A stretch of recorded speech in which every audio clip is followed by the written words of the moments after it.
নমস্কাৰ আপোনাক আমাৰ এই বাৰ্তালাপ অনুষ্ঠানটিলৈ আন্তৰিকভাৱে স্বাগতম জনাইছোঁ প্ৰথমে জানিব বিচাৰি আপোনাৰ জন্ম কাহিনীৰ কথা আপোনাৰ জন্ম ক'ত হৈছিল শিক্ষা গ্ৰহণ ক'ত কৰিছিলে মোৰ জন্ম তিনিচুকীয়া চহৰতে হৈছিলে আৰু 11 মাৰ্চ 1982 চনত মোৰ জন্ম হৈছিলে আৰু শিক্ষা গ্ৰহণ যি আছে এইটো মই প্ৰথম বাৰ্ডিং বাৰ্ডছ স্কুল যি আছিলে আগত কন্যা পাঠশালা নামত বু আছিলে তো তাৰ ইংলিছ মিডিয়াম বাৰ্ডিং বাৰ্ডছত পঢ়িছিলোঁ আপ টু ক্লাছ 4 তাৰপিছত মোৰ যি শিক্ষা হৈছিলে এইটো তিনিচুকীয়া ইংলিছ একাডেমীলৈ হৈছিলে তেনেকুৱা মোৰ মানে স্কুলিং কমপ্লিট হৈছে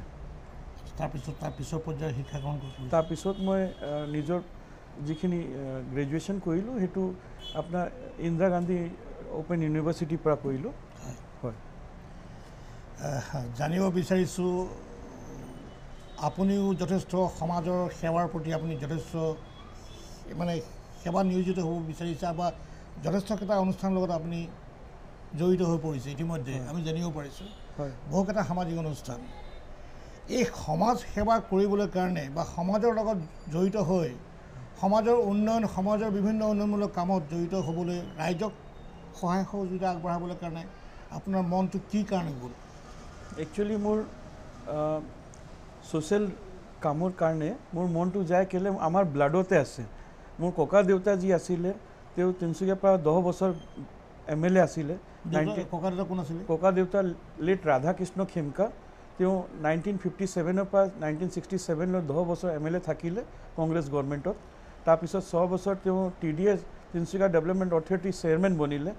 তেওঁৰ সময়ৰ পৰা সেই সময়ৰ মানুহবিলাক বহুত অনেষ্ট আছিলে তেওঁ নিজৰ কাৰণে একো ভবা নাই মানে ৰাজ্য সেৱাতে লাগি থাকিলে আৰু যেতিয়া তিনিচুকীয়াৰ TDA ফৰ্মেশ্যন হৈছে তেওঁ বিভিন্ন চহৰ ভিজিট কৰি তাত প্লট কাটিং কৰিছে চলিয়ানগৰ বৰদলৈনগৰবিলাক ডেভেলপ কৰিছে তাত এটা প্লটখিনি যি আছে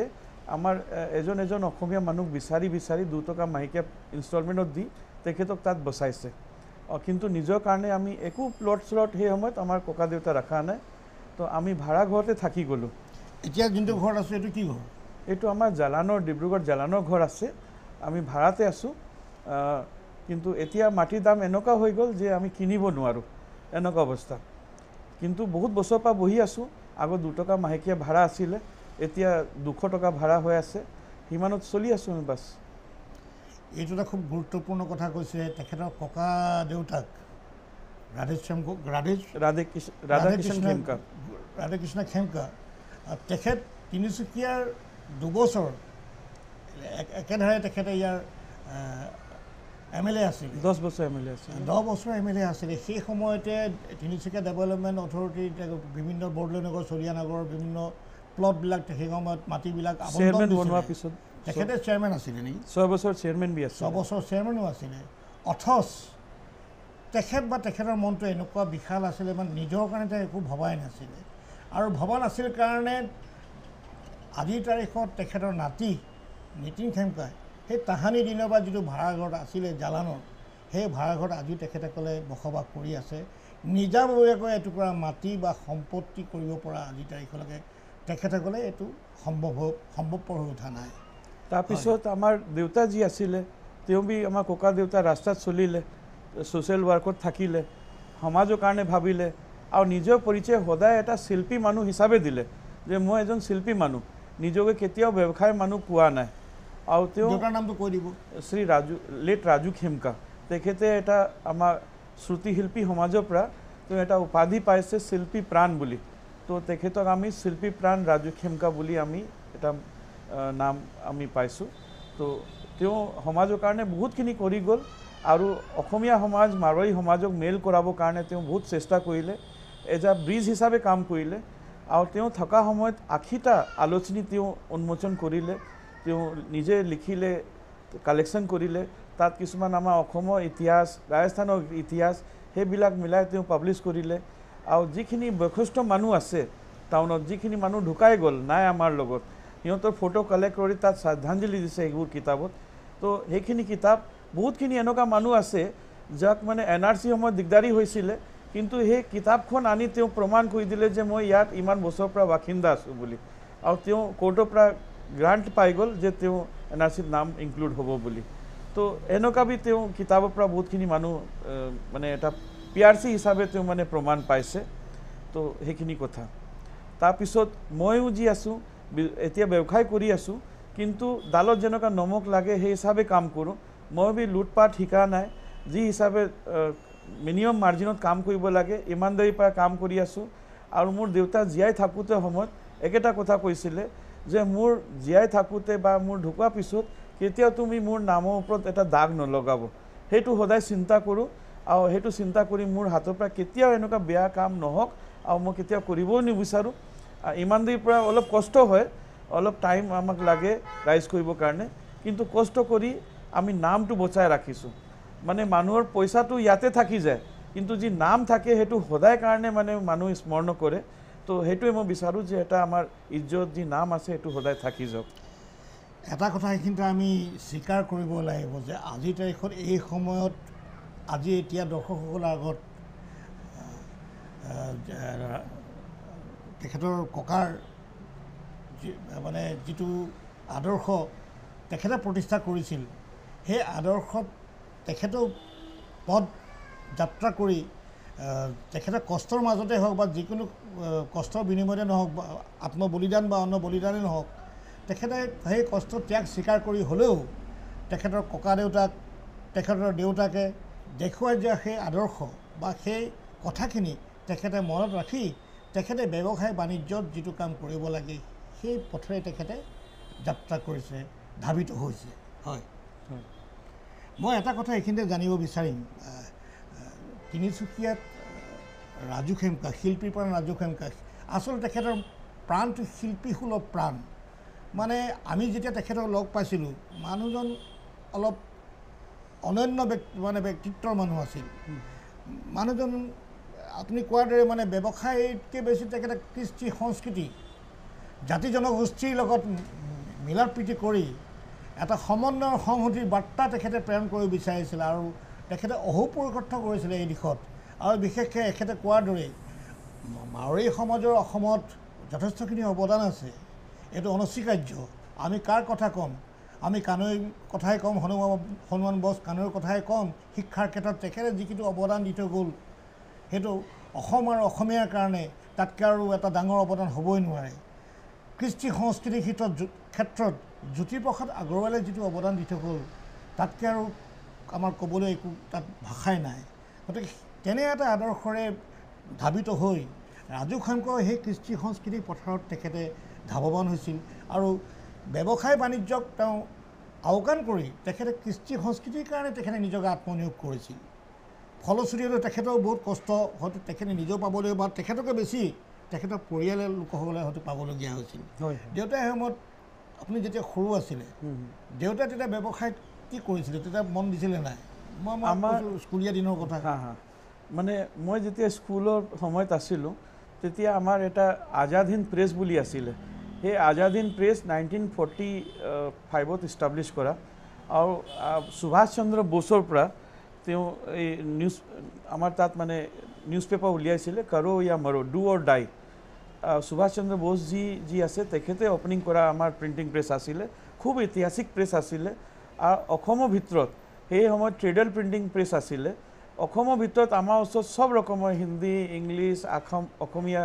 সবৰ যেনেকুৱা লেটাৰবিলাকৰ মানে কালেকশ্যন আছিলে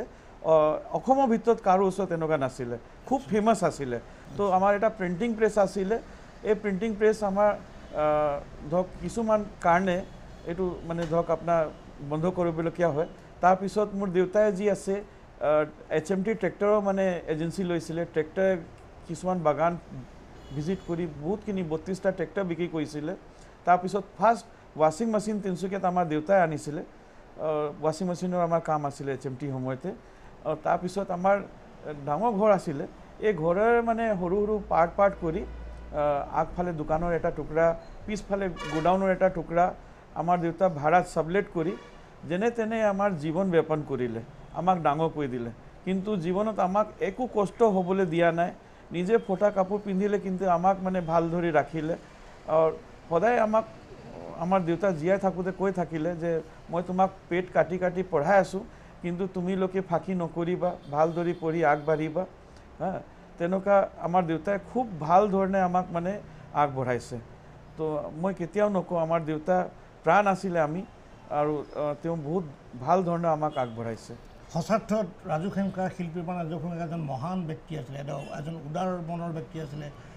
এগৰাকী হৃদয়ৱান ব্যক্তি আছিলে আৰু সমাজ হিতৈষী ব্যক্তি আছিলে মই এটা কথা এইখিনিতে ক'ব বিচাৰিম সেইজন ব্যক্তি আমি আচলতে খুব অকালতে তেখেতক হেৰুৱালোঁ তেখেত খুব কম সময়তে তেখেতে সমাজৰ বহুতখিনি কাম কৰিছিল আৰু বহুত কাম থাকি গ'ল এইটো তেখেতক আমি হেৰুৱাবলগীয়া হ'ল তাৰপিছতে পৰৱৰ্তী সময়ত তেখেতৰ স্মৃতি যুগমীয়া কৰিবলৈ কাৰণে আপোনালোকৰ পৰিয়ালে শিল্পীপ্ৰাণ ৰাজু খেমকাৰ স্মৃতি ন্যাসে শ্ৰুতি শিল্পী সমাজৰ লগত যুটীয়াভাৱে দেউতাৰ সোঁৱৰণত ৰাজু খেমকাৰ সোঁৱৰণত ৰাজু খেমকা বঁটা এইটো দিয়া হৈছে এইটো যদি মই ভুল কোৱা নাই 2016 নে 17 চনৰ পৰা দিয়া হৈছে নাই সেইটো 2018 চনৰ পৰা দিয়া হৈছে হয় সেইটো আচলত কি হ'ল 2016 চনত মোৰ দেউতা যেতিয়া ঢুকালে আগষ্ট মাহ 2 তাৰিখে ডেট আছিলে তাৰপিছত প্ৰথম প্ৰগ্ৰাম আমাৰ দেউতাৰ ওপৰত শ্ৰুতি শিল্পী সমাজ আমাৰ চন্দন দাজি আছে তেওঁ আমাৰ দেউতাৰ ওপৰত এটা মিউজিকেল নাইট পাতিছিলে তেওঁ স্মৰণীত আৰু এই প্ৰগ্ৰামখন পাতি আমাক মাতি ডিষ্ট্ৰিক্ট লাইব্ৰেৰী ডিব্ৰুগড় খুব ভাল ধৰি আমি আদৰণি সন্মান জনাইছিলে আৰু তাৰপিছত আমি এটা 2017 চনত আমি এটা ডাঙৰ অনুষ্ঠান পাতিছিলোঁ দেউতাৰ ওপৰত তেখেতৰ হৰণীত আৰু সেই প্ৰগ্ৰামত আমাৰ দেউতাৰ একদম লগৰীয়া আজি আমাৰ লগত নাই বিজু ফুকন ডাঙৰীয়া যি অসমীয়া চলচ্চিত্ৰৰ তেখেতক আমি মাতিছিলোঁ তাৰ মেছেজ আহিছিলে ৰাজশ্ৰী ফুকন তাৰপিছত সমৰ হাজৰিকা দা যি আছে আমাৰ ডক্টৰ ভূপেন হাজৰিকাজীৰ ভাতৃ আছে তেওঁক আমি মাতিছিলোঁ আৰু সেই ডাঙৰ অনুষ্ঠান পাতিছিলোঁ তাত আমাৰ ডক্টৰ পীতাম্বৰ দেৱ গোস্বামীও থাকিছিলে তো আমি ডাঙৰ এটা অনুষ্ঠান পাতিছিলোঁ তাত গোটেই এংকাৰিংটো গোটেই ষ্টেজটো যি আছিলে আমাৰ চন্দন দাহে চাইছিলে আৰু সেই সময়ত আমি প্ৰণ কৰিলোঁ যে যি মানুহ আমাৰ দেউতাৰ কাৰণে ষ্টাৰ্টিঙৰ পৰা লাগি আছে আৰু আমাৰ দেউতাক মানে তেখেতৰ হৰণীত আমি ইমান বিনা নিস্বাৰ্থ মানে যিখিনি প্ৰগ্ৰাম কৰিছে সেই সময়ত মই ভাবিলোঁ যে এখেতে এনেকুৱা একচুৱেল মানুহ যাৰ ওপৰত মই ট্ৰাষ্ট কৰি আমাৰ দেউতাৰ ওপৰত এটা বঁটা প্ৰদান অনুষ্ঠান আমি আৰম্ভণি কৰিব পাৰোঁ তেতিয়া আমি চন্দন দাক ৰিকুৱেষ্ট কৰিলোঁ আৰু তাত এনাউন্সমেণ্ট কৰালোঁ 2017 চনৰ প্ৰগ্ৰামত ৰংঘৰ চিনেমা হলত হৈছিলে তাত এনাউন্সমেণ্ট কৰালোঁ যে আমি 2018 চনৰ পৰা দেউতা হৰণীত আমি এটা পুৰস্কাৰ দি থাকিম আৰু যিখিনি মানুহ বেলেগ বেলেগ ক্ষেত্ৰৰ পৰা ভাল কাম কৰিছে অসমত আৰু তেওঁলোকে ভালদৰে ৰিকগনাইজ পোৱা নাই তেওঁলোকক আমি বিচাৰি আনি আমাৰ প্লেটফৰ্মত তেখেতৰ হৰণী জনাম আমি তাত কোনো কেছ ৰকমৰ প্ৰাইজ দিয়া নাই কিন্তু বিভিন্ন ৰকমৰ আমাৰ যি অসমৰ প্ৰতীক আছে সেইবোৰ দি তেখেতক আমি সন্মান জনাইছোঁ প্ৰথম বছৰ আমি 2018 চনত ডক্টৰ নগেন শইকীয়া ছাৰক আমি ফেলিচিয়েট কৰিলোঁ তেখেতৰ মিলন নগৰ ঘৰৰ পৰা আমি বাইক ৰেলী কৰি আনিলোঁ কানে কলেজ প্ৰেক্ষাগৃহত আমাৰ ফাংচন আছিলে তাতে আমি তেখেতক ৰেড কাৰ্পেটত ৱেলকাম কৰিলোঁ গায়ন বায়ন আৰু আপোনাৰ ধৰক আপোনাৰ বিহু নৃত্যৰ পৰা আমি তেখেতক গাৰ্ড অফ অনাৰ কৰাই বিহু নৃত্য কৰাই আমি মানে ফুলৰ বাৰিচ কৰি তেখেতক ষ্টেজলৈ লৈ গৈছোঁ আৰু তাত তেখেতক আমি সন্মান জনাইছোঁ ভাৰত ৰত্ন আমাৰ প্ৰতিভা দেৱী উৰিষ্যাৰ পৰা তেখেতৰ পৰা আমি তেখেতক সন্মান জনাইছোঁ কেলে তেওঁ এজন ইমান বিশিষ্ট ব্যক্তি তেখেতৰ যি পাৰ্চনেলিটি আছে সেইটো ইমান ডাঙৰ যে আমি সাধাৰণ মানুহ তেখেতৰ মানে ধৰক সন্মান জনাব নোৱাৰোঁ তাৰ কাৰণে তেখেতৰ লেভেলৰ আমি চেষ্টা কৰিছোঁ আনিবৰ কাৰণে যাৰ হাতৰ পৰা তেখেতৰ আমি হৰণী জনাব পাৰোঁ তো প্ৰথম বছৰ ডক্টৰ নগেন শইকীয়া ছাৰক আমি ফেলিচিয়েট কৰিলোঁ দ্বিতীয় বছৰ 2019 চনত আমি ডক্টৰ তপনলাল শইকীয়া ছাৰ তেওঁ প্ৰিন্স আলী খান হস্পিটেলত মানে কেঞ্চাৰ চাৰ্জন আছে তেখেতক মাতিলোঁ তেখেতৰ লগত আমি বিজয় চন্দ্ৰ গগৈ যি আছে তেওঁ ডিব্ৰুগড়ত বিখ্যাত এটা লেব চলাই আছিলে ভাস্কৰ পাঠ লেব বুলি আছে তেখেতক আমি মাতিলোঁ তেওঁৰ মানে এই লাষ্ট ফাংচন আছিলে আমাৰ লগত এই ফাংচনৰ পিছত তেওঁ আমাৰ মাজত নাথাকিলে কিন্তু তেওঁলোকক মাতি আমি সন্মান জনাইছোঁ আমাক বহুত ভাল ধৰি তেওঁ আমাৰ ফাংচন এটেণ্ড কৰিছে আমাৰ প্ৰগ্ৰামটো ছাকচেছফুল কৰিছে তৃতীয় বছৰ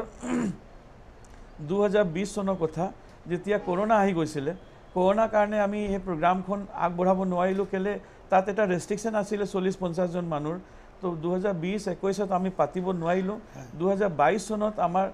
বনগীতৰ যি জন্মদাতা আছে আমাৰ ইন্দ্ৰ কুমাৰ ছাৰ তাৰপিছত আমাৰ পদ্ম দাস যি আছে তেওঁলোকক আমি মাতি আমাৰ মঞ্চত আমি আদৰণি জনাইছোঁ আৰু ৰাজু খেমকা স্মৃতি বঁটাৰ পৰা আমি তেখেতক সুসজ্জিত কৰিছোঁ। তাৰপিছত 2023 চনত আমি সেই চন্দন দাক ৰিকুৱেষ্ট কৰিলোঁ যে সেই প্ৰগ্ৰামখন যি আছে আমাৰ এবছৰ আমাৰ তিনিচুকীয়াত পাতিব লাগে। তিনিচুকীয়া মানুহ বহুত আশা কৰে যে সেই প্ৰগ্ৰামখন আমাৰ তিনিচুকীয়াত হওক। কেলৈ মোৰ দেউতা ডিব্ৰুগড়ত কিছুমান বছৰ থাকিলে, তাতো পঢ়া লিখা কৰিলে আৰু মেইনলি তেখেতৰ জন্ম আৰু তেখেতৰ গোটেই লাইফটো যি আছে তিনিচুকীয়াত কাটিছিলে। তো যোৱা বছৰ আমি 2023 চনত আমি এই প্ৰগ্ৰামখন তিনিচুকীয়া ক্ৰিষ্টেল হোটেলত পাতিছিলোঁ। এই প্ৰগ্ৰামত আমাৰ ডক্টৰ পীতাম্বৰ দেৱ গোস্বামী আহিছিলে আউনীআটী সত্ৰৰ পৰা। তেওঁ সত্ৰ অধিকাৰ আছে আৰু তেওঁৰ 50 লাখ অসমীয়া মানুহ আমাৰ তেখেতৰ ফলোৱাৰ আছে। তেওঁৰ আশীৰ্বাদ আমাৰ লগত সদায় থাকে। আৰু ডক্টৰ নগেন শইকীয়া ছাৰ নিজৰ ব্যস্ত সময়ৰ পৰা অসুস্থ থাকি তেওঁ আমাক নিজৰ সময় দিছে আৰু তেওঁ প্ৰত্যেক প্ৰগ্ৰামত আমি 4 বছৰ পাতিলোঁ। এই 4 বছৰ প্ৰগ্ৰামৰ মাজত মই দেখিছোঁ তেওঁ আৰম্ভণিতে আমাৰ লগত প্ৰগ্ৰামত থাকে আৰু যেতিয়ালৈকে আমাৰ প্ৰগ্ৰামটো শেষ নহয় তেওঁ আমাক এৰি নাযায়। বাকী বহুতখিনি ফাংচন দেখিছোঁ যাত আধা ঘণ্টা 1 ঘণ্টা তেওঁ আহি গুচি যায়, কিন্তু আমাৰ লগত বিশেষ এটা স্নেহ আছে তেখেতৰ। তেওঁ আমাৰ লগত থাকে আৰু এণ্ডলৈ আমাৰ লগত থাকে। তো আমাৰ মানে আমি ভাগ্যশালী আছোঁ যে তেনেকুৱা আমি উপদেষ্টা আমাৰ লাইফত আমি পাইছোঁ, এডভাইজাৰ পাইছোঁ। তেওঁ আমাৰ পেটাৰ্ণ মেম্বাৰ হয় আৰু সদায় থাকিব। আৰু নগেন শইকীয়া ছাৰ আৰু ডক্টৰ পীতাম্বৰ দেৱ গোস্বামী যি আছে তেখেতৰ স্নেহ আশীৰ্বাদ সদায় আমাৰ লগত থাকিব। এই বছৰ বি আমি যি আছে আমি প্লানিং কৰিছোঁ, চন্দন দাৰ লগত আমি ডিছকাছ কৰিছোঁ। তেখেতৰ শ্ৰুতি শিল্পী সমাজ আছে, এই সমাজৰ পৰা জুৰি মেম্বাৰবোৰ তেখেতৰ থাকে। আমি জাষ্ট কণ্ট্ৰিবিউট কৰোঁ তেখেতৰ লগত প্ৰগ্ৰাম আগবঢ়াবৰ কাৰণে। তো আমি দুজন মিলি এইটো প্ৰগ্ৰাম কৰোঁ। তাত এইবছৰ আমি ভাবিছোঁ আমাৰ মাজত নাই তেওঁ দানবীৰ কিষণলাল ৰাচিবাচিয়া। তেওঁ আমাৰ 20 মাইলত মানে আগত ঘৰ আছিলে। এতিয়া তেখেতৰ পিপৰাতলি টি ষ্টেট আছে, গংগাবাৰী টি ষ্টেট আছে, কেইবাটা চাহ বাগান আছে। আৰু তেখেতক দানবীৰ সেইকাৰণে কোৱা হয় কেলৈ তেওঁ বহুতখিনি এনেকুৱা কাম মানে তিনিচুকীয়াত যেনে পূৰ্ণা চিভিল হস্পিটেল কওক, এই জমিনটো তেখেতে দান দিছে। তিনিচুকীয়া কলেজৰ জমিন দান দিছে। তাৰপিছত আপোনাৰ যি আমাৰ ব্ৰহ্মাকুমাৰী যি ইয়াত পাতিছে সেই বিল্ডিংখন আৰু তাৰ জমিন দান দিছে। তাৰপিছত মানৱ কল্যাণৰ ডাঙৰ অৱদান আছে। তেনেকুৱা বিভিন্ন ৰকমৰ অৱদান আছে। চাবুৱা DDR কলেজ যি আছে, দাখা দেৱী ৰাচিবাচিয়া কলেজ, সেইটো বি তেখেতৰে অৱদান আছে। তাৰপিছত মই তেখেতৰ পাৰ্চনেলি লগ পাইছোঁ। মোৰ দেউতাৰ ওচৰত আহি আছিলে এম্বেচেডাৰ কাৰত লৈ। তো কেতিয়াবা মই বি তেখেতৰ লগত গাড়ীত গৈছোঁ। মই দেখিছোঁ তেওঁ কুৰ্তা চোলা পেজামা পিন্ধি আহে। জেবত যি আছে 500 টকীয়া মানে 100 টকীয়া, 50 টকীয়া, 10 টকীয়া তেনেকুৱা বাণ্ডেল লৈ আহে। আৰু যি দুখীয়া মানুহ হয়, য'ত দৰকাৰী হয়, যাৰ ডনেশ্যন কৰিব লাগে, একবাৰ বি চিন্তা নকৰে যে দিওঁ নে নিদিওঁ, ঘপককৈ ওলাই পইচা দি দিয়ে এনেকুৱা মানি। তো সেইকাৰণে তেওঁক আমি দানবীৰ বুলি উপাধি দিব খুজিছোঁ যে তেওঁ তিনিচুকীয়াৰ পৰা এজন বহুত ডাঙৰ দানবীৰ আছে। আৰু তেখেতৰ 2জন পুতেক আছে যি জীয়াই আছে এতিয়া বৰ্তমান আমাৰ তিনিচুকীয়াতে থাকে। তেওঁ আছে শ্ৰী ৰাধেমোহন ৰাচিবাচিয়া আৰু তেখেতৰ দ্বিতীয় পুত্ৰ আছে শ্ৰী কামাখ্যা ৰাচিবাচিয়াজী, কামাখ্যা প্ৰসাদ ৰাচিবাচিয়াজী। তো তেওঁক আমি প্ৰথম মানে আমি ভাবিছোঁ তেওঁক আমি যিখিনি তেখেতৰ ছ'চিয়েল অৱদান আছে তাৰ ওপৰত মই তেখেতক আমি সন্মান জনাব খুজিছোঁ এইবছৰ ৰাজু খেমকা স্মৃতি বঁটাৰ পৰা। তাৰপিছত আমাৰ শ্ৰী কুমাৰ ধাউতীয়া ছাৰ আছে। তেওঁ এজন হিষ্ট্ৰিয়ান, মানে হিষ্ট্ৰী বিষয়ত, অসমৰ হিষ্ট্ৰী বিষয়ত খুব ভাল জানকাৰী। আৰু এনেকুৱা সাধাৰণ মানুহ যি মানে এটা চাইকেল চলাই গাঁৱৰ পৰা কাকোপথাৰলৈ আহে, তাৰ পৰা বাছত ট্ৰেভেলিং কৰে, অ'টোত ট্ৰেভেলিং কৰে, খুব সাধাৰণভাৱে থাকে। কিন্তু তেখেতৰ যি অৱদান আছে আমাৰ অসমৰ হিষ্ট্ৰী বচাই ৰাখিবৰ কাৰণে সেইটো মানে গ্ৰেট আছে। আৰু এইবছৰ আমি এই দুজনক, এজনৰ হিষ্ট্ৰী ক্ষেত্ৰত আমাৰ হিষ্ট্ৰীটো প্ৰিজাৰ্ভ কৰি ৰাখিছে তাৰ ক্ষেত্ৰত, আৰু এটা আমাৰ দানবীৰ হিচাপে তেখেতে ছ'চিয়েল ক্ষেত্ৰত আমি এই বছৰ 2024 আমি ৰাজু খেমকা স্মৃতি বঁটা প্ৰদান কৰিম। এইটো এটা খুব উল্লেখযোগ্য কথা যে শিক্ষাৰ প্ৰসাৰৰ কাৰণে যিটো এটা অনবদ্য অৱদান আগবঢ়াই গ'ল, এই অৱদানৰ স্বীকৃতি জনাবলৈ কাৰণে আচল কথা তেখেতসকলক কৃতজ্ঞতা জনাবলৈ কাৰণে তেখেতসকলৰ অৱদানক আমি মানে নতশিৰে স্বীকাৰ কৰি তেখেতসকলক আমি কৃতজ্ঞতা জনাবলৈ কাৰণে আচল কথা এই বঁটা ৰাজু খেমকা বঁটা এইবাৰ তেখেতসকলক দিয়াৰ কথা আমি এইবাৰ আমি দুয়োটা সংগঠনে আমি চিন্তা কৰিছোঁ লগতে তেখেতে কোৱাৰ দৰে শ্ৰীকুমাৰ দহোটীয়া এগৰাকী অসম তথা এই অঞ্চলৰ কাকপথাৰ অঞ্চলৰ এগৰাকী বিশিষ্ট বুৰঞ্জীবিদ এই বুৰঞ্জীবিদগৰাকীকো যথাযথ তেখেতক আমি সন্মান দিবলৈ এবাৰ আমাৰ ৰাজুক হেমকা বঁটা দিবলৈ তেখেতসকলক এই দুয়োকে আমি চিন্তা চৰ্চা কৰিছোঁ গতিকে এইটো এটা অনুষ্ঠান আমি সমাগত আমি আশা কৰিম এইটো অনুষ্ঠানটো এটা খুব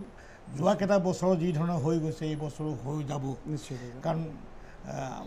where there is a will there is a way গতিকে আমি ভাল কাম ভাল কথা ভাল চিন্তা কৰিছোঁ যেতিয়া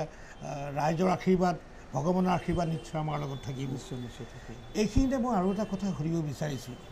যে এইখিনি কাম কৰি আছে আজিৰ তাৰিখত বৰ্তমানে আপুনি কোন কেইটা সামাজিক অনুষ্ঠানৰ লগত এপাৰ্ট ফ্ৰম দেউতাৰ স্মৃতি যুগমীয়াই ক'বলৈ গ'লে নাই ৰাজুক হেমকা বঁটা ইতিমধ্যে প্ৰদান কৰা হৈছেই আৰু অসমৰ বহুকেইগৰাকী স্বনামধন্য ব্যক্তি আমি এই সম্বৰ্ধনা প্ৰদান কৰা হৈছে যেনেকৈ সাহিত্য ভাস্কৰ ডক্টৰ নগেন শইকীয়া ছাৰক আমাৰ এই বঁটা দিয়া হৈছে ডাক্তৰ তপন শইকীয়া ছাৰক দিয়া হৈছে ডাক্তৰ বিজয় চন্দ্ৰ গগৈ দেৱক দিয়া হৈছে ইন্দ্ৰ কোঁৱৰ শাস্ত্ৰীয় সংগীতৰ বাবে ইন্দ্ৰ কোঁৱৰক দিয়া হৈছে বনগীতৰ বাবে পদ্ম দাসক দিয়া হৈছে আৰু যোৱাটো বৰ্ষত আমাৰ সাহিত্য আমাৰ অনুবাদ সাহিত্য বিশেষকৈ জ্যোতিপ্ৰসাদ আগৰৱালাৰ ৰচনাৱলীখিনি বহুখিনি ৰচনাৱলী তেখেতে হিন্দীৰ অনুবাদ কৰি আমাৰ অসমীয়া কৃষ্টি সংস্কৃতি যিটো ৰাষ্ট্ৰীয় পৰ্যায়লৈ লৈ গ'ল তাৰ বাবে দেৱীপ্ৰসাদ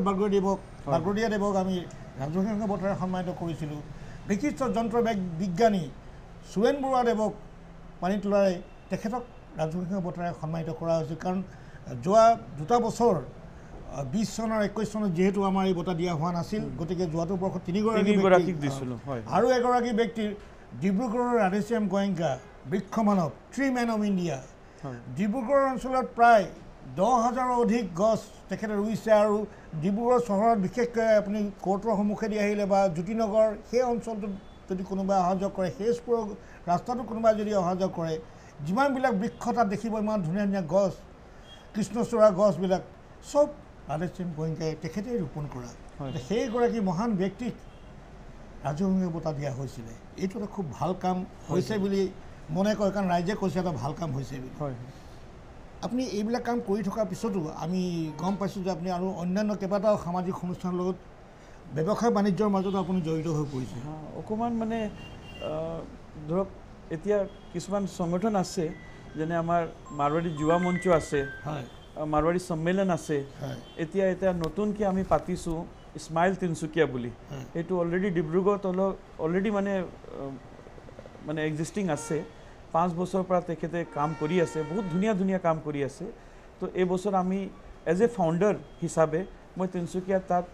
ফাউণ্ডেশ্যন কৰিলোঁ আৰু 108 মেম্বাৰ আমি 2 দিনতে বনাইছোঁ 2 দিনতে আমি 108 মেম্বাৰ বনাইছোঁ জইনিং কৰাইছোঁ আৰু খুব ধুনীয়াভাৱে আমি এটা কমিটি বনাইছোঁ তাৰ এতিয়া ওথ চেৰেমনি সোনকালে আমি কৰিম ইয়াৰ বাহিৰৰ আৰু অন্যান্য অনুষ্ঠান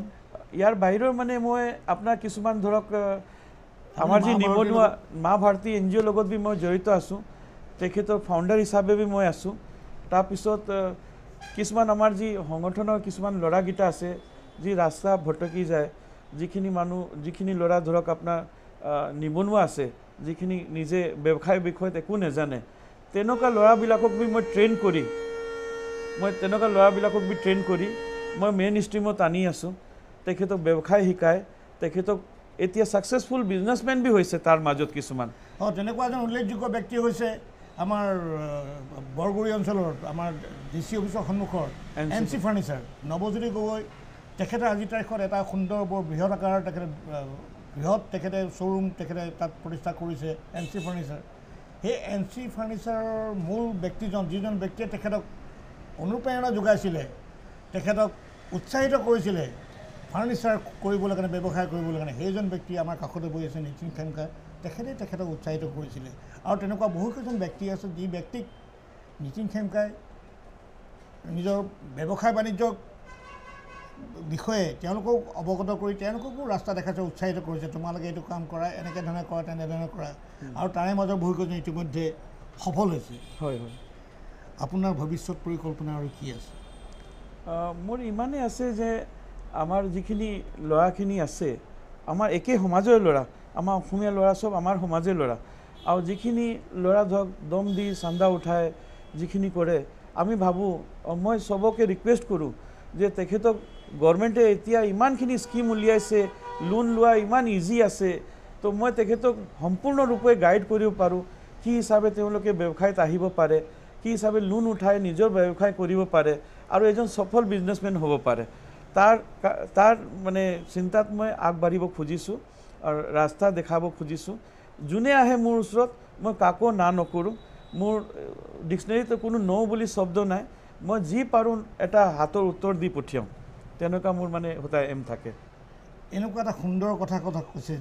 যিসকল উঠি অহা নৱপ্ৰজন্ম যিসকল নিবনুৱা ব্যক্তি আছে তেখেতে কৈছে মই সকলো ক্ষেত্ৰত যিখিনি মই পাৰিম মই সহযোগ কৰিম মই গাইড কৰিম বা যেনেকৈ যি কৰিব লাগে বহুতখিনি ছাপোৰ্ট মই কৰিম এটা ইমান সুন্দৰ কথা আমাৰ নিবনুৱাসকলৰ কাৰণে তেখেত এটা বাণী দিছে তেখেত নিজে এজন যুৱ প্ৰজন্মৰ এগৰাকী উদ্যমী উৎসাহী তেখেত এগৰাকী ইয়াৰে ব্যৱসায়ী তিনিচুকীয়া অঞ্চলৰ যুৱ ব্যৱসায়ী প্ৰতিষ্ঠিত যুৱ ব্যৱসায়ী তেখেতে কৈছে যে আপোনালোক আগবাঢ়ি আহক যে সমাজৰ ভাল কথা চিন্তা কৰক নিজকে প্ৰতিষ্ঠা কৰাৰ কাৰণে চিন্তা কৰক এইবিলাক কাম কৰিলে আপোনালোক নিজেই ইয়াৰ পৰা আপোনালোক যথেষ্ট লাভান্বিত হ'ব পৰিয়ালৰ কথা অলপ জানিম আপোনাৰ পৰিয়ালত কোন কোন আছে মোৰ পৰিয়ালত এতিয়া মা আছে মোৰ তেখেতো অলপ অসুস্থ থাকে কিছুমান 10-5 মিনিট দোকান লৈ আহে বাকী সময়ত মানে বিচনাতে থাকে তেওঁ মানে কমজোৰি বেছি আছে তাৰপিছত মোৰ ৱাইফ আছে আৰু দুজনী বাচ্চি আছে এজনী মানে DPS মোহনবাৰীত পঢ়ে 5-10 বছৰ হৈছে আৰু এজনী সৰু ছোৱালী আছে UKG পঢ়ে আপোনাৰ দ্য বানিয়ান ট্ৰি তিনিচুকীয়াত তেওঁ এতিয়া UKGত পঢ়ি আছে 5 বছৰ হৈছে এইখিনি আমাৰ ফেমিলি মানে আপুনি যুৱ প্ৰজন্মক এপিল কৰিলে আহ্বান জনাইছে ভৱিষ্যত পৰিকল্পনা এইটোৱে নে আৰু কিবা আছে আপোনাৰ নিজৰ ব্যৱসায় বাণিজ্য সমাজৰ লগত মোক মানে মই বেছি আশা নকৰোঁ ভগৱানে দাল ৰুটি চলাই দিয়ে ইমানেই আশা কৰোঁ কিন্তু মোৰ যেনেকুৱা ব্লাডত আছে তেনেকুৱা হিচাপে মই সদায় মানুহবিলাকক মানৱতাৰ ওপৰত মই সদায় হেল্প কৰিব বিচাৰোঁ আৰু আমাৰ যিখিনি ল'ৰা নিবনুৱা তেখেতক আগবঢ়াব খুজিছোঁ সেইটো মোৰ এইম আছে আপোনাৰ যিটো এইম আছে এইটো বাস্তৱতে হওক তাকে কামনা কৰিছোঁ আপোনাৰ এটা সফল জীৱন আৰু এটা মানে খুব ছাকচেছফুল জাৰ্ণি হওক আপোনাৰ জীৱনটো তাকে কামনা কৰিছোঁ পুনৰ লগ পোৱাৰ প্ৰতিশ্ৰুতিৰে আজিলৈ বিদায় মাগিছোঁ নমস্কাৰ নমস্কাৰ